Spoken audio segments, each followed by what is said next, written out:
right now. Pittsburgh's best sports show is about to begin. Call us or tweet us.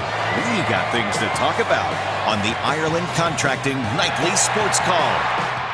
All right, Paul, thanks very much. Good evening, everyone, and welcome to a Sunday night edition of the Ireland Contracting Nightly Sports Call. 412-575-2600. That is the number to call, and you can call it and air your opinions. I'm sure a lot of you out there will do that after what we saw here today, and quite frankly, for the last 3 weeks. The Steelers in position to win games, and when you're in this position, you need to win those games. They couldn't do it. Actually, it could have been 4. They won a game against Jacksonville. Quite frankly, they could have easily lost. Follow that up with a blown situation in Denver, and then a real bad situation here last week at home to the Chargers, and then today against a 2-10 football team. Where do we begin? Well, we begin at the beginning, because I'm going to look at this game and say the Steelers had everything happen in front of them. They knew that this was gift-giving Sunday for them. So many teams had lost who were supposed to win. Everything was falling and breaking their way.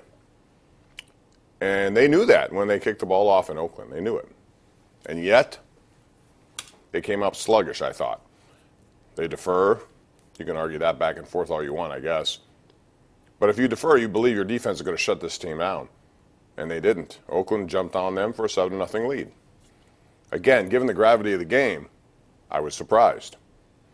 And then there's so many other things we can look at. We'll start with Ben Roethlisberger's injury. He got injured, got hit hard, stayed in the game. Halftime, he was out of there. Josh Dobbs got in, listed as questionable with ribs. But then he eventually did get in the game, which begs the question then, if he was capable then, why not earlier? Now, keep in mind, this was a 4-point game over the Raiders. And you don't want to keep the Raiders around. We saw that last week. They can hurt you, even at 2-10. And so the situation was, Mike Tomlin was asked about it afterwards. He said, well, we didn't want to disrupt the flow of the game. Well, my question is, how much flow has Josh Dobbs had? He hasn't been in many games at all. Your franchise quarterback is able to play in a game that you have to win, in a game that has been labeled a playoff game of sorts. He goes back in the game. And for some reason, he didn't until the very end. And at that point, I thought, okay, another good fourth quarter comeback. And excuse me, still battling a little bit of a cough. We saw a defense just give up play after play. And yes, Derek Carr made some good throws. The one to Seth Roberts down the field was a big one. It was for 40 yards, and he put it right between Edmonds and Morgan Burnett, who I didn't think was very good today. Same problems exist with this defense. They couldn't take the ball away. They get credit for one, but that was because Derek Carr dropped the ball, pretty much fell out of his hands.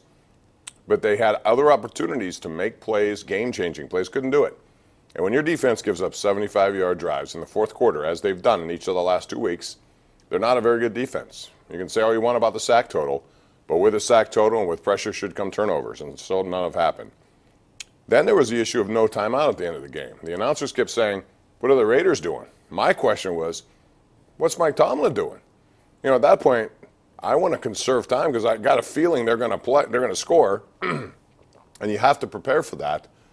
And as it turned out, they never used that final timeout. It was a nice play call on the hook and ladder, which set up position for Boswell, and then you know the rest. And that's the other question. What do you do with Chris Boswell?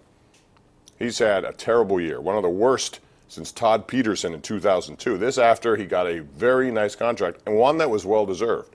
There's no question. But now, do you stick with him? Do you make a move? Who's out there that you can get?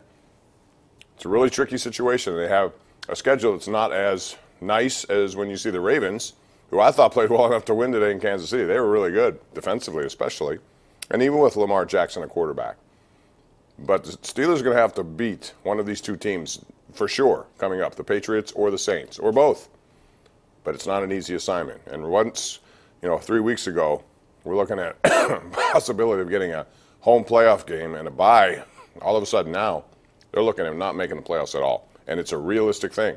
Shocking how the world works in the NFL. Boy, do we saw some outcomes today. New England lost on the last play, 69-yard pass, hook and ladder, 2 laterals, boom, in the end zone.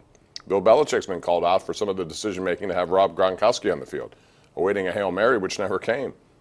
So that's the way it is in the NFL. And the Steelers right now are in not great shape. 7-5-1. Excuse me. They still lead the division, but they're clinging to that life right now with 2 very big games coming up. So I'm going to take a break. We'll call, and you can call me, put you on the air, and hopefully you'll talk a lot at 412-575-2600. This is the Borders and Borders hotline of the Ireland Contracting Nightly Sports Call. Should be a very interesting 30 minutes next right here on Pittsburgh CW. The Ireland Contracting Nightly Sports Call is brought to you by Ireland Contracting, putting new roofs on Pittsburgh homes for over 25 years. Call Ireland Contracting at 1-800-NEW-ROOF.